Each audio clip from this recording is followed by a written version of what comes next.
Assalamu alaikum everyone. I hope all of you are doing good. This is your biology ma'am, Raisa Rozana Khan, and in today's video we are going to learn about the insect eating plants, which is the 8th chapter of your syllabus, chapter 2.5, page 36 and 37 from your book.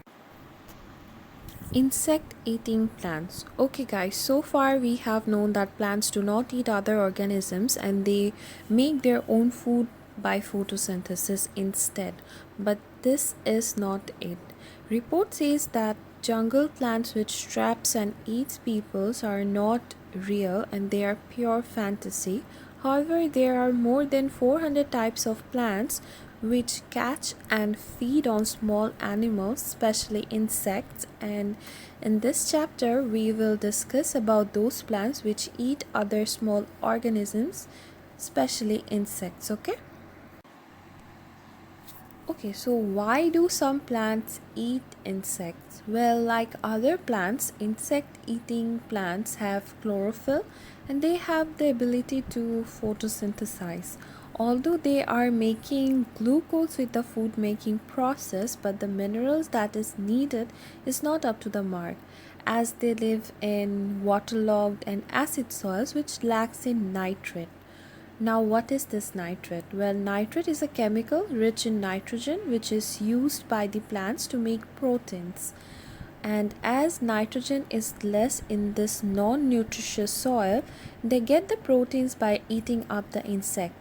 They mainly obtains nitrogen from the bodies of the insects or from the small organisms. Now the question arises, how do they eat them?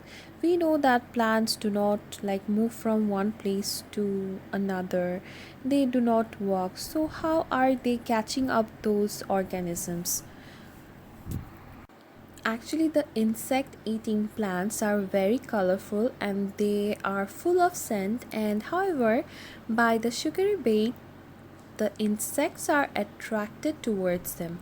Once they get attracted, they are trapped by a sticky fluid or by their enfolding leaves, or they get trapped inside the various containers they have. Once they are trapped, the plants then releases digestive juices which aids the victim to get dissolved, and the nitrogen from that victim is absorbed by those plants. Now let's look into some examples of these insect eating plants, starting with pitcher plants. So this is how the pitcher plants looks like. Guys, remember one thing, that there are over 400 types of plants which eats insect, but in your book only the four of them are mentioned. So pitcher plant is one of them. Well, the pitcher plants have large leaves which are pitcher shaped with a hingy lid, and nectar, which is the sticky fluid, is produced just below the rim. When the insect get attracted, they enter to drink the fluid, but because they have slippery walls and a downward pointing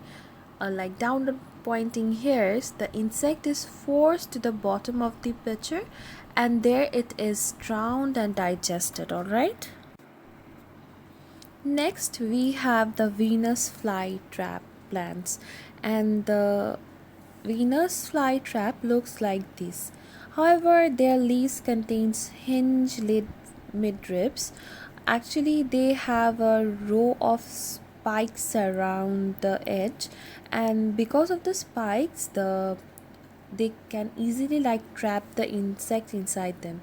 Now in their case, when an insect is attracted, and when they land on a leaf, the two halves of the leaf snaps together and the spikes locks the insects inside them. After the insect gets digested, the leaves opens up and the remaining or the irrelevant part of the insect dries up or either blows away. Okay, another example of an insect eating plant is Sandu. Well, these lives along with bog mosses in marshlands, and they have leaves with short tentacles which is covered in sticky glue. So this is how they look like. Now let's see how they trap insects.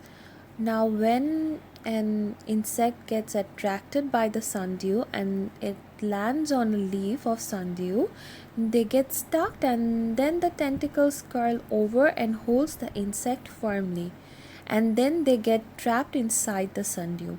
What happens next is the tentacles releases the digestive juices, and later when the nutrients of the insects are digested by them, the tentacles uncurl itself and the undigested part of the insect dries up or blows away. Alright.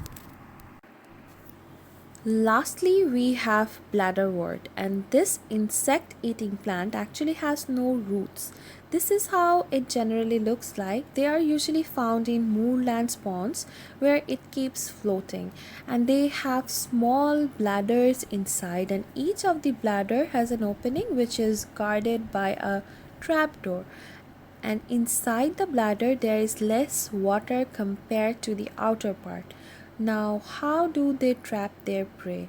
Well, whenever a small water animal touches the trap door, the door opens up and the water rushes inside the bladder along with the animal. So, this is how the animals get trapped. Once they are trapped, the wall of the bladder releases digestive juices and kill the dissolved animals inside after getting all the nutrients from it. Okay. So that is the end of the chapter. I hope all of you understood. Inshallah, we will meet in the next video. Till then, stay safe. Allah Hafiz.